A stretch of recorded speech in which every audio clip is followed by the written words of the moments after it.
Happy Friday. This is Carlos Suarez, broker of the Black Swan Home Group.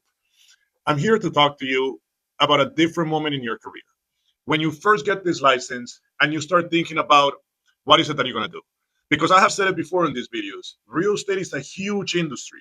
Like you can sell houses in the Keys and you can sell properties in Tallahassee and warehouses in Medley, right? There's a lot of things you can do, property management, commercial, residential, there's many things you can do. And you as a brand new real estate agent, you have to really think about what is it that you want to do, but more importantly, who you are as a person and what you're good at. Because you're gonna have two options, right? Or you're gonna have many options. But most people think about, am I gonna do residential, which is what most people do. I mean, I don't have the actual numbers, but I'm gonna say 80, 85% of new agents do residential real estate. But you also have the option of doing commercial. And when I say you have the option of doing one and the other, it doesn't mean that if you start doing residential real estate and then you have a commercial opportunity that you can do it. Okay, you could do either or.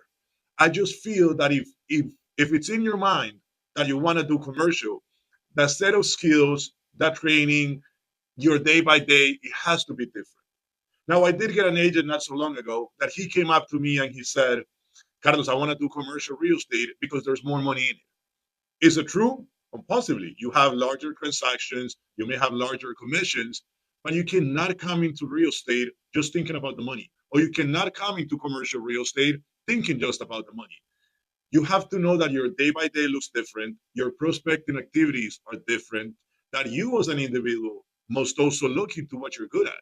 When it comes into doing residential real estate, your prospecting includes things like your sphere of influence, your friends, your family, uh, prospecting on social media, things of this nature, right? And there's a lot of the emotional side of real estate. You're going to be dealing with a seller or a property owner that lived in that house for 20 years, that their kids went to school down the street, and now they're going to sell it because they're downsizing, or they're going to sell the property because they're downsizing, but they have to see the room where their kids were growing, right? So you have that side. When it comes to commercial real estate, your prospecting activities comes more to networking events, to seeing who you know that is a business owner, calling or visiting business owners or retail spaces or stores or things like that, right? So your prospecting activities are clearly different one from the other. But on the commercial side, you don't have that emotional, my family grew up here. My kids went to the school down the street. Like you don't have that. It's straightforward as in do the numbers work or they don't. And the set of skills are also different. You have to calculate the NOI, you have tax consequences, you have employment, you have zoning regulations, you have a whole set of different skills that you have to develop. And then for that, you have to have somebody who can teach you those skills, right? Because if you, I mean, I'm guessing you guys went through the real estate school. I teach that class, and I can tell you that class, that pre-licensing course, is not real estate training. So when you come and you now sit yourself in the office and you're thinking about, okay, how do I start prospecting? We know that you don't have those skills developed. So you have to have somebody within your office that is going to train you depending on which way you want to go. Do I want to go residential or do I want to go commercial? Because there's many differences on how your day by day will look like. And it may actually take longer. You may come, like this agent said, I want commercial real estate because I can make more money. There's a potential for higher earnings. But you also have to think that commercial transactions take longer. Even on the residential side, when you become a new real estate agent, you will see on many of these videos, on many articles that you read, that you have to have 6 months of saving, a year worth of savings. That's on the residential side.